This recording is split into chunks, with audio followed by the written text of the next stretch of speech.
খালাকাল হায়াতা লিয়াবলুয়াকুম আইয়ুকুম আহসানু আমালা। এই সত্তা যিনি তোমাদের মরণ এবং জীবন সৃষ্টি করেছেন, প্রত্যেকে কিন্তু মরতে হবে। এই কথা যদি ইয়াদ করে তোলে কোনদিন নামাজ ছাড়তে পারে না। তুমি বলুন ঠিক আছে কিনা? যে লোকটা যদি এই কথা যদি বিশ্বাস থাকে আমি যদি আজকে মারা যাই তাহলে আমার অবস্থা কি হবে, কি নিয়ে যাব, এই লোকটা কোনোদিন ছাড়বে না, কোনোদিন ব্যাপারটা হবে না, কোনোদিন সুদ খাবে না, কোনোদিন ঘুষ খাবে না। এই জন্য আল্লাহ রাসূল বলেন কোন মানুষ যদি দৈনিক 20 বার স্মরণ করে আজকে আমার মৃত্যু হয়ে যেতে পারে, মৃত্যুর কথা যদি আন্তরিকভাবে স্মরণ করে 20 বার, ওই লোকটা ওই দিন যদি মারা যায় আল্লাহ রাব্বুল আলামিন তাকে কিয়ামতের মাঠে শহীদের সওয়াব দিয়ে দিবে। 20 বার মনে করবে আমার মরণ হয়ে গেলে আজকে মরণ মরণ মরণ, আন্তরিকভাবে যদি মরণের কথা স্মরণ করে তো ওই লোকটা গুনার কাজ করতে পারে না। আপনি যদি রাত্রে ঘুমাইবার সময় যে পরিমুখ দিয়ে যদি এই কথাটা বুঝি আল্লাহুম্মা বিসমিকা আমুতু ওয়া আহইয়া, আয় আল্লাহ তোমার নামে মরলাম, ঘুমাবার সময় মুখে বললাম আল্লাহুম্মা বিসমিকা, আয় আল্লাহ তোমার নামের সাথে তোমার নাম নিয়ে আমি মৃত্যুবরণ করলাম। ঘুম হলো মরণের ভাই। আল্লাহ রাসূল বলেন ঘুম হলো আকুল মউত, হলো মরণের ভাই হলো ঘুম। আল্লাহ আরেক আয়াতে উল্লেখ করেছেন বান্দারে তুমি যখন ঘুমাও তোমার রূহ কিন্তু বের হয়ে আমার কাছে চলে আসে, আমি চারটা ইচ্ছা কেউ দেই আর আহিয়া হয় না, আপনাকে নিরুক্তি সে কিন্তু আবার চিন্তা হইয়া তামসা শুরু করে দাও। ওরে বান্দা তোর কি মনে হয় না এই ঘুম তোর জীবনের শেষ ঘুম? যদি এখন জানি ঘুমাইলাম, এই ঘুমে যদি আমার মনে হয় আমার দালান কোঠা কি হবে, ঘর কি হবে, বউ কি হবে, বাচ্চা কি হবে, কেউ তো আমার সাথী হবে না। মাঝে এখন ঠিক না, এই যে ঘুমাইলাম আর যদি না উঠি এখন আমাকে যে উঠলাম যে এটা কি আমার নিজের ক্ষমতায় উঠলাম? আরো ধরে কন নিজের জুটছে গেছেন গা উঠাইছে গানা, আরো ধরে কন আল্লাহ উঠাইছে। এখন উঠাইছেন যে কি শুকরিয়া আদায় করবো? আল্লাহ কত মানুষ তো মারা যায়, আমি যে মরলাম না, আমি যে জিন্দা হয়ে গেলাম, আল্লাহ শুকরিয়া আদায় করার জন্য ফজরের নামাজে হাজির হয়ে গেছি।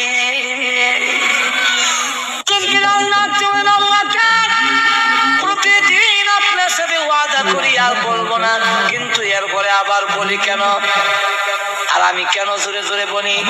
আসল কারণ আপনার কাছে বলি না, আপনার ওয়াদা কেন ভঙ্গ করি এটাও এতদিন বলি নাই, এখন কয়ে দিলাই আপনি যে চুপ বড় ফেরেশান।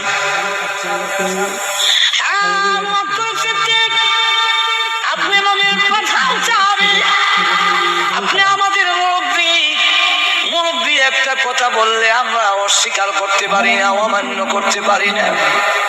আপনি মুরব্বী হিসাবে আপনার কথা রাখি, কিন্তু ওই বেঈমান কাফেররা যখন আমাকে মারে আমি জোরে জোরে আল্লাহু আকবার বলি, তখন আমার এত মজা এত মধুর লাগে, ওই বেঈমান কাফেরদের আঘাত আমি বিলাল আর ঠার পাই না।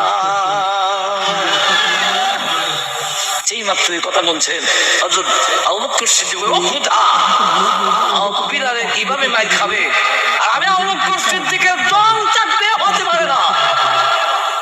গিয়া বলেন এই উমাইয়া এই কালো গোলাম কত টাকা হইলে তুই বিক্রি করবে আমার কাছে? বেশ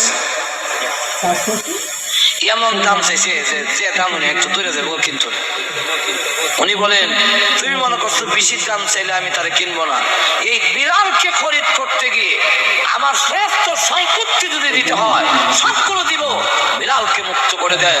যে লোকটা আল্লাহর নাম উচ্চারণ করলে তোদের কষ্টটা তার হয় না, এই বিলাল কখনো কাফেরের মাইর খেতে পারে না, আর আমার কাছে ধন সম্পদ থাকতে পারে না। এই মুহূর্তে আমি কিনলাম। কিনা তাকে বললেন যে আল্লাহর নাম উচ্চারণ করলে কাফেরদের নির্যাতনের কষ্ট তার পাস না, সেই আল্লাহর জন্য এই মুহূর্তে ধরে আজাদ করে দিলাম। এখন আসুন তো এইভাবে আল্লাহ বলেন যে দেখি কে ঠিক থাকে আর কে ঠিক থাকে না। আমরা তো কথা বাধা হই, ইমান বড় শক্ত, কিন্তু বিপদ দেখলে হয়তো মোল্লারা দরবার লাগাইছে, আমরা নেই। মাসুর এখন ঠিক না ঠিক না ওই দরবারটা মূল্য তাই নামছে মাসুর এখন ঠিক নেই ওই বুঝে দেবে এখন ঠিক না গেল এক সানে নজর আরো দুই সানে নজর কইতাম যাই 2 নম্বর সানে নজর হইল যে প্রথমে আছিল লা ইলাহা ইল্লাল্লাহ বললেই সারে না আছিল নামাজ না আছিল রোজা না আছিল যাকাত না আছিল পর্দা না আছিল মদ ছাড়ো কোনো কিছু নাই খালি লা ইলাহা ইল্লাল্লাহ ঈমান আনছি আর কিছু লাগে না পরে আস্তে আস্তে দেখা যায় এখন নামাজের কথা আইছে ওই যাকাতের কথা আইছে পর্দা করো এখন এই যে বিধিবিধান নাজিল হইল তখন এক শ্রেণীর লোক যারা মুখ দিয়ে বলতো খাঁটি ঈমান যে সেও বলে ঈমানদার যে সেও বলে আমি ঈমানদার লা ইলাহা ইল্লাল্লাহ আর যে মুনাফিক ভিতরে ঈমান নাই মুখ দিয়ে ইল্লাল্লাহ যখন আসেনি মুখ দিয়ে কয় ইল্লাল্লাহ ভিতরে কিন্তু কয় গিল্লাল্লাহ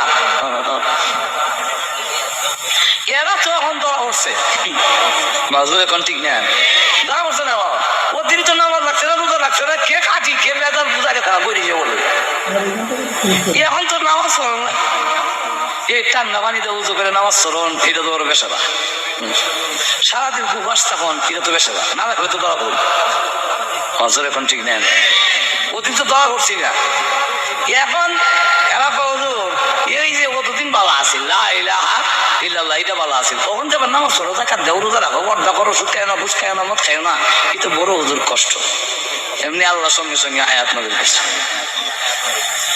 আহাসিবান নাস আন ইউতরাকু আন